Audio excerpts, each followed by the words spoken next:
Halo teman-teman semuanya, pada kesempatan kali ini kita berkunjung di Museum Sono Budoyo dan nantinya kita akan keliling-keliling dan mereview apa aja yang ada di Museum Sono Budoyo.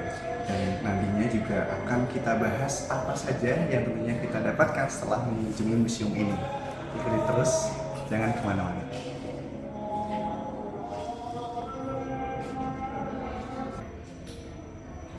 Di museum ini banyak kebudayaan-kebudayaan yang telah kita lewati seperti zaman Megalitikum sampai budaya-budaya Jawa yang telah kita lewati tetapi kita lestarikan sampai sekarang. Oke, jadi sekarang kita masuk ke bagian permainan tradisional zaman dahulu. Ya, langsung saja ke yang pertama. Ini adalah permainan adu kemudi atau disebut Mirolobani. Nah, permainan ini adalah permainan yang dikhususkan untuk internal kerajaan saja. Dan ini adalah permainan yang disenangi oleh Sultan Agung. Jadi, cara permainan ini gimana sih caranya? Nah, jadi ini jadi ketika kamu ada biji kemiri, kamu taruh dijepit di sini, nanti akan dipukul. Nah, pemenangnya bagaimana? Pemenangnya itu ketika biji kemiri yang dipukul itu tidak pecah.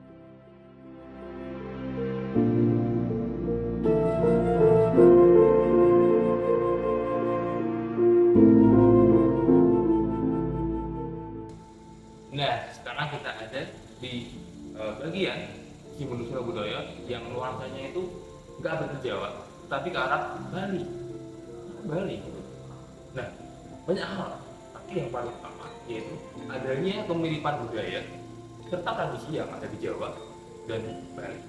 Nah, pertanyaan penting nih, tapi kenapa ya tetap ada ya bagian nuansa Bali yang seharusnya kan kalau tradisi Bali, budaya Bali tentunya pasti di museum-museum yang bernuansa Bali. Nah, karena apa? Karena selain tadi ya ada yang hubungan budaya dan tradisi, kita sebagai suatu bangsa ya, sebagai bangsa Indonesia itu tetap memikirkan serta tetap menjalin hubungan antara bagian dari bangsa-bangsa itu sendiri, yaitu antara contoh Jawa dan Bali. Nah, mengapa demikian? Karena ada nih penilaian atau penilaian ketiga yaitu Persatuan Indonesia itu melambangkan bahwa kita sebagai bangsa Indonesia, sebagai orang-orang Indonesia itu menjalin persatuan yang erat antara bagian-bagian dalam bangsa Indonesia. Nah, kali ini kita akan berpindah ke gedung satunya, di mana Sono Budoyo ini terbagi menjadi dua gedung. Dan yang pertama tadi lebih mereview tentang sejarah-sejarah tentang peradaban Indonesia, terutama yang ada di Pulau Jawa. Namun sekarang kita akan pindah gedung. Di gedung satunya ini akan lebih bernuansa kental tentang seni Jawa dari yang zaman dulu sampai ke zaman sekarang. Nah, sekarang kita sudah berpindah ke gedung satunya, dimana kalau tadi gedungnya full nuansa wayangnya itu wayang kulit, nah sekarang terdapat wayang golek. Dan di sini juga ada wayang golek berupa Sunda. Seperti yang teman saya bilang tadi, di sini bukan hanya tentang budaya Jawa, tapi tentang budaya Indonesia. Di sini juga ada wayang dari Sunda.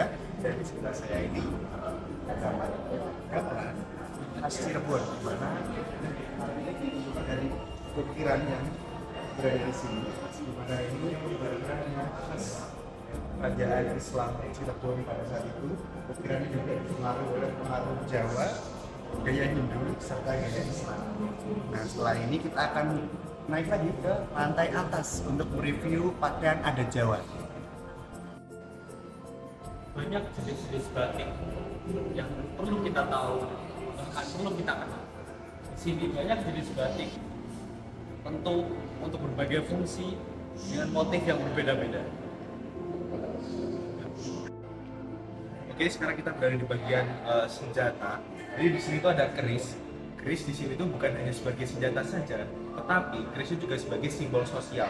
Jadi dijelaskan di sini berbicara mengenai sistem simbol, keris merupakan salah satu simbol penting bagi budaya yang mampu menentukan status sosial dari pemiliknya, seperti itu. Sekarang kita masuk ke berbagai jenis keris yang ada di Indonesia. Sebagai contoh, di bagian kanan saya, kalau teman-teman lihat di bagian kanan itu ada keris Jawa, di bagian ini ada keris Bali. Kalau teman-teman lihat, satu beda yang paling gampang dikenali yaitu ukurannya. ukuran dari keris Bali itu lebih gede, besar. Mengapa demikian? Karena ya dulu peralatan orang Bali itu lebih besar, lebih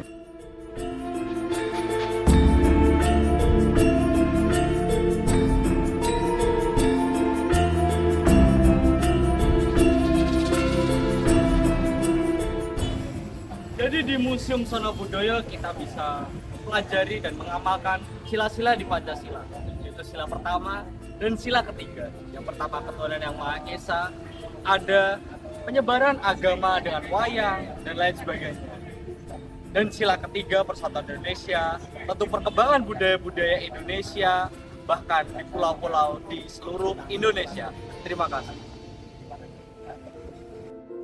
Halo, perkenalkan nama saya Sidinanda Ejitira. Dan saya Ibnu Arif Wijaya Majadi. Saya Gregorius Faustino Fikir. Saya Fajar Manajit. Kami dari Pulau Malang. diri. Oke.